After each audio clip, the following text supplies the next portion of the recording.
La profecía de las 70 semanas. La Biblia está llena de referencias y profecías sobre el fin de los tiempos, hablando de lo que va a suceder, quiénes serán los protagonistas y cómo va a llevarse a cabo. Sin embargo, una de las pocas profecías que nos habla específicamente del factor tiempo, en cuanto a la venida de Jesús, es la que encontramos en Daniel, capítulo 9. El verso 24 dice: 70 semanas están determinadas sobre tu pueblo y sobre tu santa ciudad, para terminar la prevaricación, y poner fin al pecado, y expiar la iniquidad, para traer la justicia perdurable, y sellar la visión y la profecía, y ungir al Santo de los Santos. Sabe, pues, y entiende, que desde la salida de la orden para restaurar y edificar a Jerusalén hasta el Mesías príncipe, habrá 7 semanas, y 62 semanas se volverá a edificar la plaza y el muro en tiempos angustiosos.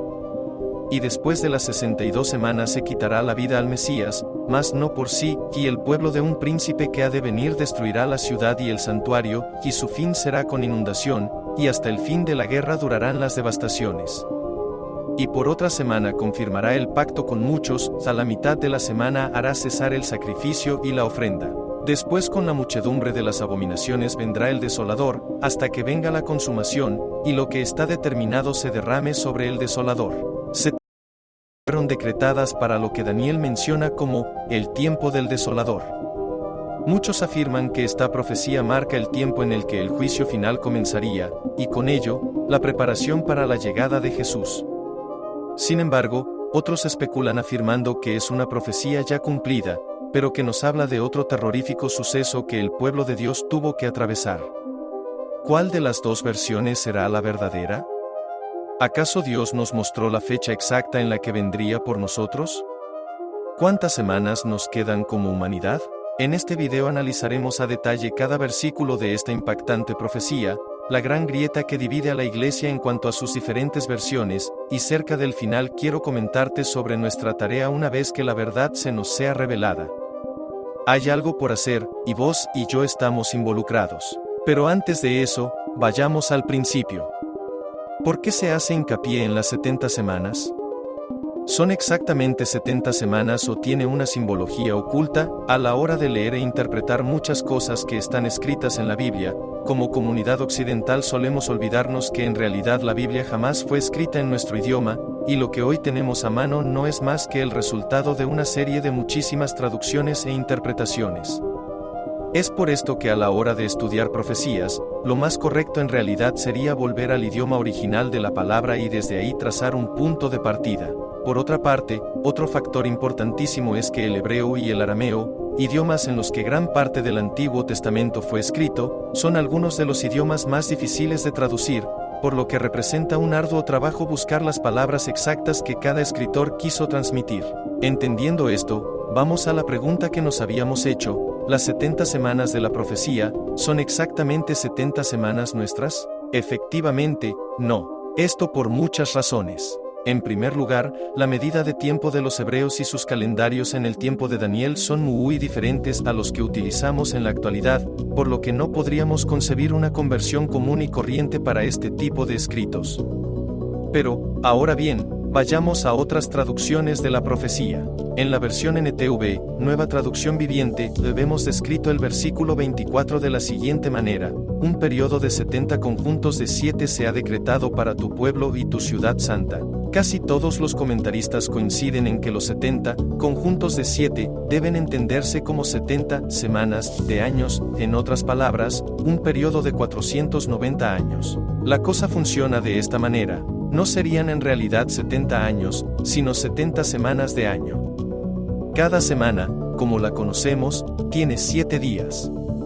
Por lo que una semana de año sería un conjunto de 7 años. Pero dejando un poco los números de lado, es importante hablar sobre una característica clave en el lenguaje profético, y que quizás sea la razón por la que profecías como esta dividen a los cristianos entre sus posibles significados. Por un lado, la Biblia dice que la única palabra que puede ser juzgada es la palabra profética, y lo podemos leer en la primera carta a los Corintios, en el capítulo 14, versículo 29, y que 2 o 3 profetas hablen, y los demás juzguen. Y no estamos diciendo que la palabra de Dios se equivoca o es inexacta, pero lo que leemos es justamente una profecía, y las dos perspectivas a nivel mundial se deben a que tenemos la libertad de juzgar estas palabras, dicho de otra manera, de interpretarlas. Nosotros podemos interpretar de formas totalmente diferentes una misma profecía, dependiendo de nuestra línea de creencias, de nuestra estructura teológica y dogmática o también del fruto de la relación que tengamos con Dios. Teniendo esto presente, es importante no olvidar el fin con el que Dios nos revela las profecías. Todo mensaje profético tiene un objetivo, algo para hacer, y Dios nos dio una gran y enorme tarea por hacer al revelarnos estas fechas. Pero antes de hablar de esto, analicemos la profecía de las 70 semanas y luego veamos las dos grandes interpretaciones.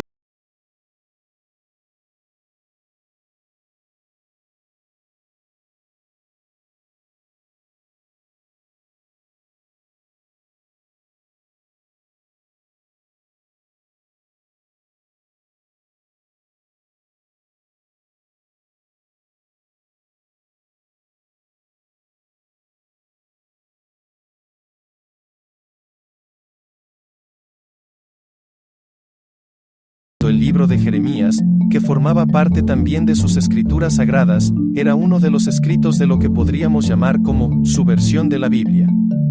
Es ahí cuando se detiene en una profecía en particular, porque así dijo Jehová: cuando en Babilonia se cumplan los 70 años, yo os visitaré, y despertaré sobre vosotros mi buena palabra, para haceros volver a este lugar.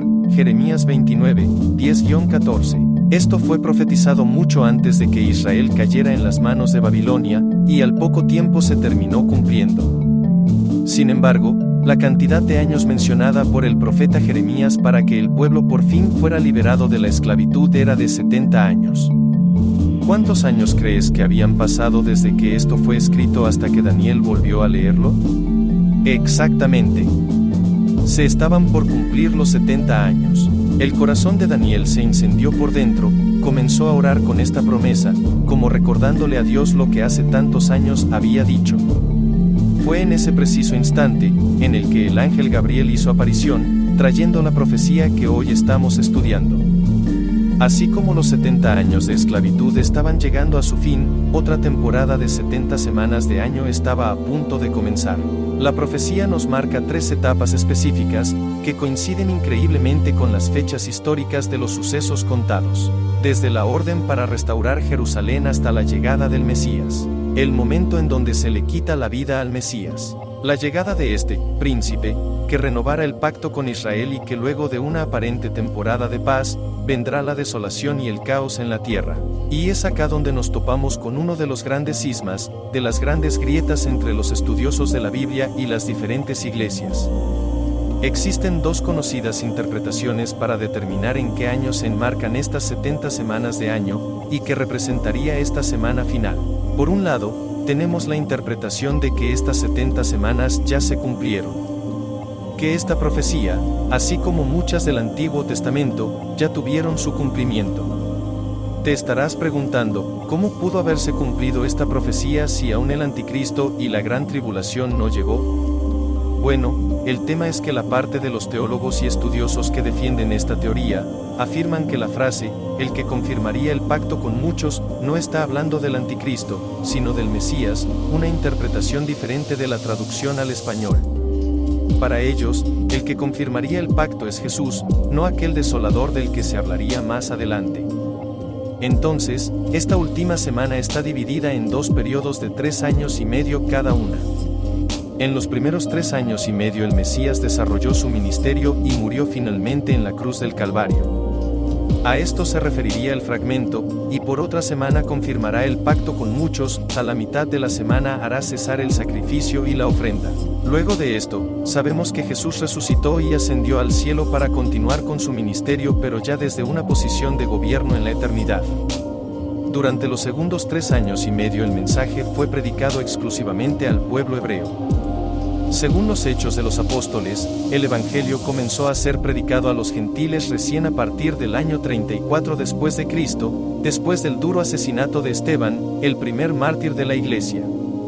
Y a partir de aquí habría una pequeña brecha en la profecía, donde terminaría con la descripción de la destrucción del santuario y de la ciudad de Jerusalén que se llevó adelante recién en el año 70 después de Cristo. La mayoría de los eruditos creen que estas 70 semanas no necesariamente son semanas de año consecutivas, sino que ahora, en el tiempo en el que hoy vivimos después de la muerte de Jesús, estamos viviendo en una enorme brecha entre la semana 69 y la semana 70.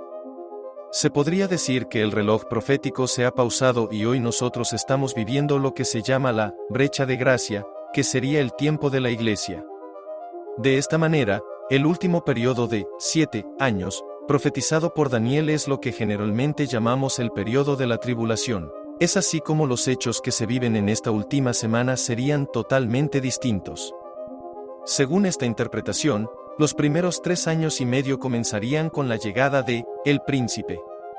Pregunta rápida, ¿a quién más se le suele dar este apodo en las Escrituras? Exactamente, al Anticristo. Este príncipe llegaría y en primera instancia confirmaría un pacto con Israel. ¿Qué pacto? No lo sabemos aún, pero podría ser el mismo que permitiría la creación de una moneda global, o aún de una única religión mundial. En estos primeros años, todo sería paz y felicidad, todo lo malo parecería raramente haber llegado a su fin, hasta que al cumplimiento de los 3 años y medio, se revelaría la verdadera identidad del príncipe. Se mostraría tal cual es, trayendo ruina, destrucción y caos a la humanidad.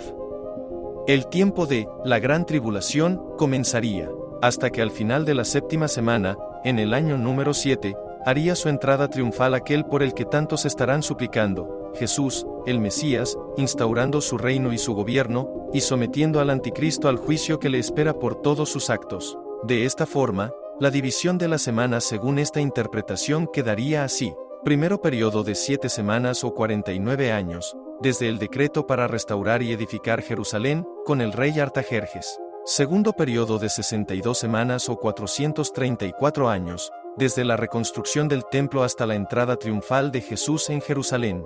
A partir de la muerte de Cristo, empezaría la brecha de gracia, acompañado del comienzo de la iglesia primitiva, hasta hoy en día. Tercero periodo de 1 semana o 7 años, semana pendiente, dividida por la revelación del Anticristo, marcando 3 años y medio de aparente paz y tranquilidad para el pueblo, y otros 3 años y medio caos y destrucción, hasta que Jesús vuelva a hacer su segunda entrada triunfal y someta a juicio al príncipe de maldad. Ahora bien, mi idea no es decirte cuál interpretación es la más adecuada o exacta, sino ponerla sobre la mesa y motivarte a que, Biblia en mano, hables con el Espíritu Santo y veas cuál interpretación te convence más. Pero sí es mi responsabilidad mostrarte algo que todos sabemos y compartimos, nuestra tarea dentro de todos estos planes. Sea cual sea la interpretación, si nos habla acerca del juicio final o no, si el tiempo final está cerca o no, aunque todas estas cuestiones no estén claras, lo que sí está clarísimo es cuál es nuestra misión en medio de todo esto. El mismo Jesús nos lo repitió de muchísimas maneras en parábolas como esta que relatan los evangelios. Y a la medianoche se oyó un clamor, aquí viene el esposo, salid a recibirle. Entonces todas aquellas vírgenes se levantaron, y arreglaron sus lámparas. Y las insensatas dijeron a las prudentes, dadnos de vuestro aceite, porque nuestras lámparas se apagan. Mas las prudentes respondieron diciendo, para que no nos falte a nosotras y a vosotras, id más bien a los que venden, y comprad para vosotras mismas. Pero mientras ellas iban a comprar, vino el esposo, y las que estaban preparadas entraron con él a las bodas, y se cerró la puerta. Después vinieron también las otras vírgenes, diciendo, Señor, Señor, ábrenos. Mas él, respondiendo, dijo, de cierto os digo, que no os conozco. Velad, pues, porque no sabéis el día ni la hora en que el Hijo del Hombre ha de venir. Hace un tiempo escuché una frase que define a la perfección la vida cristiana que nosotros debemos tener: vivamos como si Cristo viniera mañana, pero planifiquemos como si lo hiciera dentro de 1000 años. No perdamos tanto el tiempo en cálculos inexactos de cuándo podría o no podría venir Jesús. Vivamos atentos, preparados, sabiendo que su venida será como la de un ladrón por la noche, nadie lo verá venir. Nuestro aceite debe estar listo, así venga hoy o dentro de 500 años, orando, adorando y amando como si la realidad que conocemos se acabara dentro de 24 horas.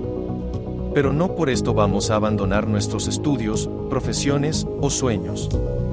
Planifiquemos, tengamos metas y sueños personales y ministeriales, no nos estanquemos, porque aún hay tarea por hacer, aún hay muchos a los que alcanzar y mucho por predicar.